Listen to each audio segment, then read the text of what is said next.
তুই অফিস থেকে যাওয়ার সময় আমাকে উঠায় নিস। হ্যাঁ হ্যাঁ চল চল চল চল।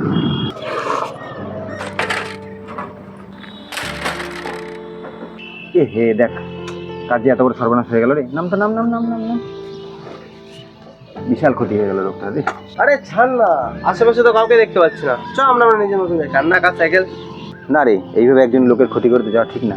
চল একটু ওয়েট করি, জানি আমাদের সময় নষ্ট হবে, কিন্তু ওয়েট করি। চল আসুক লোকটা। তাহলে সাইডে আর কি। কান্না কাজ সাইকেল কখন আসবে? আসবে আসবে, একটু দাঁড়া। আমরা চলে যেতে পারতাম, কিন্তু কান্না কাজ সাইকেল বেকার দাঁড়াতে টাইম লাগে। একটু দাঁড়া, ওয়েট কর। ওই দেখ দাদা, সাইকেলটা মানে একটা আসছে, মনে হয় ইনারই সাইকেল। ঠিক আছে, আসতে দে, দেখছি। আগে আমরা যাবো না, অন্য জায়গায় আসি। হ্যাঁ হ্যাঁ হ্যাঁ, রাম রাম রাম রাম রাম রাম। কে করলো এমন কাজটা? আমার সাইকেলটা পড়ে গেল তো। হায় রাম রাম রাম রাম রাম। ইস, কে করলো এমন? দাদা একটু এদিকে আসবেন। আগিয়ে আমারে ডাকলেন? হ্যাঁ হ্যাঁ, আপনাকেই বলছি, আসেন। যাচ্ছি বাবু, যাচ্ছি। বলেন বাবু, আমারে ডাকলেন কে? বলছি সাইকেলে আপনার জিনিস ছিল, আচ্ছা। আমাদের দ্বারা অ্যাক্সিডেন্ট হয়ে গেছে, আপনার সাইকেলটা পড়ে গিয়ে আপনার জিনিসগুলো নষ্ট হয়ে গেছে। আপনার জন্য এখানে দাঁড়িয়ে আছি, আর অনেকক্ষণ ধরে আপনার জন্য ওয়েট করছি। কতটা ক্ষতি হয়েছে বলুন, আমি তার মূল্য দিতে রাজি আছি।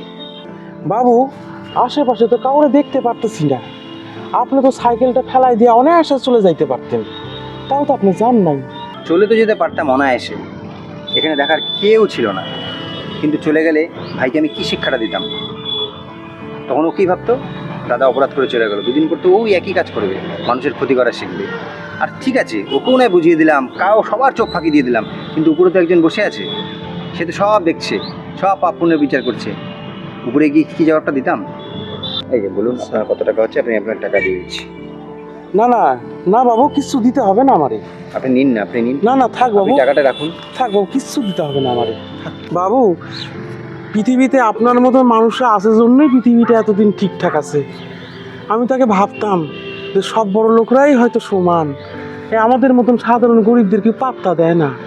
কিন্তু না বাবু, আজকে যেটা দেখলাম বাবু, আমার সমস্ত ধারণাটাই মিথ্যা হয়ে গেল বাবু। আমার খুব ভালো লাগলো বাবু। একটা কথা কইতাছি, আপনার সততা দেখে আমি বড়ই ধন্য হলাম। আপনি দীর্ঘজীবী হন বাবু।